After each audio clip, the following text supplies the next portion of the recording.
বন্ধুরা দেখুন, আমরা ওই জমির পাশেই একটা যে আমাদের এই যে শ্মশান কালীমার মন্দির ছিল, এখানে একটু মাকে দর্শন করতে চলে এসেছি। আর এই পুজোটা হয় বৈশাখ মাসে, খুব জাঁকিয়ে পুজো হয়। যদি আসি আপনাদের সাথে শেয়ার করব। তার আগে চলুন একটু মাকে প্রণাম করে নিই। আর তারপরে চারিপাশটা দেখুন কি সুন্দর ফাঁকা জায়গা। ওই দিকটা আছে মানে শ্মশান একদম ঢালাই করে দিয়েছে। আর দেখুন চারিপাশটা বিশাল বড় একটা ফাঁকা মাঠ। কি ভালো লাগছে দেখুন আবহাওয়াটা। এই পাশে আছে একটা রামকৃষ্ণ সারদা দেবীর আশ্রম, যদিও এটা চাবি আজকে দেখাতে পারলাম না। তো চলুন মন্দিরের ভিতরটা একটুখানি যাই।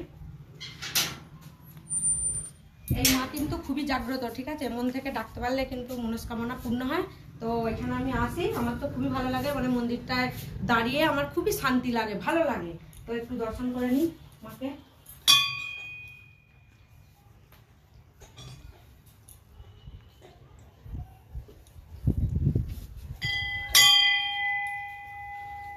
তো দেখুন এখন প্রায় 12টা বেজে গিয়েছে। এরপর বাড়ি যাব, গিয়ে আবার দেখি চান টান করতে হবে।